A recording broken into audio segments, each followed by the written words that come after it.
दोस्तों, एक वक्त ऐसा भी हुआ करता था जब इजराइल और ईरान एक दूसरे के सबसे अच्छे दोस्त हुआ करते थे।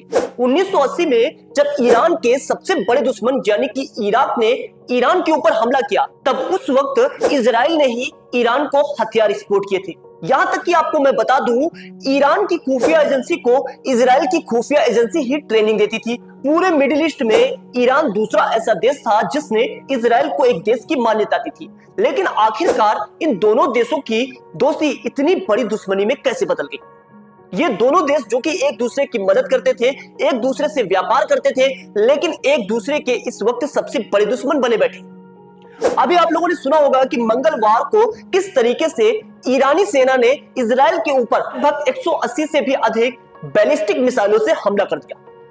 अब ये हमला इतना जोरदार था कि इजराइल को काफी ज्यादा नुकसान हुआ। हालांकि इजराइल के पास डेविड स्लिंग और आयरन डोम जैसे एडवांस मिसाइल डिफेंस सिस्टम थे, जिसकी वजह से ये मिसाइलें इजराइल के अंदर काफी कम नुकसान ही पहुंचा पाई।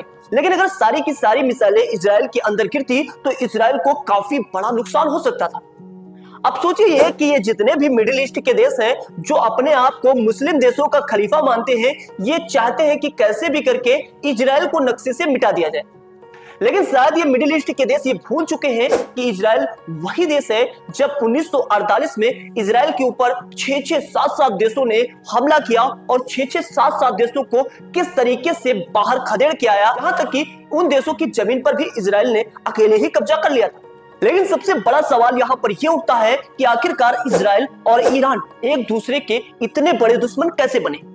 देखिए, आज के समय में अगर आप देखोगे तो ईरान इजराइल का इतना बड़ा दुश्मन है। ईरान ने इजराइल के लगभग आसपास के 7 देशों में आतंकवादी संगठन तैनात करके रखे। आतंकवादी संगठनों का काम सिर्फ इतना होता है कि इजराइल पर आप हमला कीजिए, इजराइल के अंदर वायलेंस को बढ़ाइए। गाजा में हमास, लेबनान में हिजबुल्लाह और यमन में हुती विद्रोही जैसे ऐसे आतंकवादी संगठन हैं जिनका काम सिर्फ और सिर्फ इजराइल में वायलेंस बढ़ाना होता है। लेकिन गुरु, इजराइल भी नॉर्मल देश तो है नहीं। इजराइल की जो खुफिया एजेंसी मोसाद है वो इतना ज्यादा एक्टिव रहती है कि कब इन देशों के आतंकवादियों के जेब में रखी कोई इलेक्ट्रॉनिक डिवाइस फट जाए, कि कमरे में लगी एसी फट जाए, कब इनके आसपास कोई इलेक्ट्रॉनिक डिवाइस फट जाए, इनको इसकी जानकारी भी नहीं होती है। लेकिन दोस्तों, आखिरकार इजराइल और ईरान इतने बड़े दुश्मन कैसे बन गए?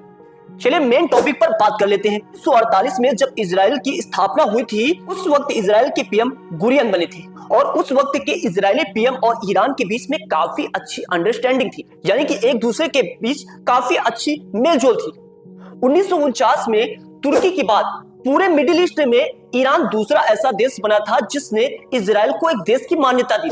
उस वक्त दोनों देशों के रिश्ते काफी ज्यादा अच्छे हुआ करते थे, यहां तक कि 1980 में जब इराक के शासक सद्दाम हुसैन ईरान के ऊपर हमला कर देते हैं, उस वक्त इजराइल ईरान को हथियार एक्सपोर्ट करता है। इन दोनों के बीच में आखिरकार दुश्मनी कहां से शुरू हुई? 1979 में इराक में इस्लामिक क्रांति होती है और इस्लामिक क्रांति के बाद आयतुल्लाह खुमैनी को वहां की सत्ता मिल जाती है। हालांकि आयतुल्लाह खुमैनी के बाद भी कुछ टाइम तक इजराइल और ईरान के रिश्ते थोड़े बहुत अच्छे थे, लेकिन आयतुल्लाह खुमैनी बिल्कुल इजराइल से अच्छे रिश्ते नहीं चाहते थे। वो जैसे ही वहां की सत्ता को संभालते हैं, धीरे धीरे करके इजराइल को ईरान का दुश्मन डिक्लेयर कर देते हैं। यहां तक कि मिडिल ईस्ट में ईरान दूसरा ऐसा देश बना था जिसने इजराइल को एक देश की मान्यता दी थी। उस मान्यता को भी ये मानने से मना कर देते हैं। वो कहते हैं कि इजराइल को मैं कोई देश नहीं मानता, और ये धीरे धीरे करके ईरान की जो जनता होती है उसके अंदर इजराइल के प्रति नफरत के बीज बोने लगते हैं, यानी कि इजराइल और ईरान के बीच में वहीं से दुश्मनी शुरू हो जाती है।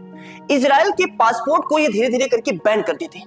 तेहरान में एक इजरायली दूतावास था, उस पर कब्जा करके उस दूतावास को पीएलओ को दे देते हैं। इससे इजराइल काफी ज्यादा गुस्से में आ जाता है। इसके साथ साथ ईरान ने सभी मुस्लिम देशों में अपने आप को मजबूत दिखाने के लिए इजराइल से दुश्मनी करना शुरू कर दिया था। 1948 में जब इजराइल बना था, तो ही मिडिल ईस्ट के 7 मुस्लिम देशों ने इजराइल के ऊपर हमला किया था, लेकिन उन 7 देशों को इजराइल ने खदेड़ कर बाहर कर दिया था और उन देशों की भी जमीन पर इजराइल ने कब्जा कर लिया था। अब इजराइल और ईरान के बीच में ये दुश्मनी काफी ज्यादा बढ़ चुकी थी। इस बीच ईरान करना चाहता है अपने परमाणु हथियार का परीक्षण, लेकिन इजराइल बिल्कुल भी नहीं चाहता था कि ईरान मिडिल ईस्ट में एक मजबूत देश बने जिसके पास परमाणु हथियार हो। 1912 में जो परमाणु हथियार के प्रमुख वैज्ञानिक थे उनकी हत्या हो जाती है। ईरान का कहना था कि इस हत्या को इजराइल की खुफिया एजेंसी मोसाद ने अंजाम दिया और इसी को लेके इजराइल और ईरान के बीच में युद्ध होने लगते हैं, एक दूसरे के ऊपर ही हमले करवाने लगते हैं। ईरान धीरे धीरे करके इजराइल के सभी आसपास के देशों में आतंकवादी संगठनों को एक्टिव कर देता है, उनको फंड मुहैया करवाता है, उनसे इजराइल के ऊपर हमले करवाता है, जिससे इजराइल के अंदर वायलेंस बढ़ जाता है। लेकिन इजरायली खुफिया एजेंसी मोसाद काफी ज्यादा एक्टिव थी, वो धीरे धीरे करके इन आतंकवादी संगठनों को खत्म करने का काम करती। अभी हाल ही में आप लोगों ने पेजर वाला मामला सुना होगा कि किस तरीके से इजराइल में एक बटन दबाया गया और जितने भी आतंकवादियों के पास पेजर थे वो धड़ाधड़ करके दग रहे थे। हजारों की संख्या में लोग घायल हुए, उनकी हालत इतनी ज्यादा खराब हो गई थी कि उन्हें अस्पताल तक नहीं मिल रहे थे। अब ये जितने भी आतंकवादी हैं ये मोसाद से इतना ज्यादा डरे हुए हैं कि ये सोचते हैं कि कब इजरायली खुफिया एजेंसी मोसाद कौन सा ब्लास्ट कर दे।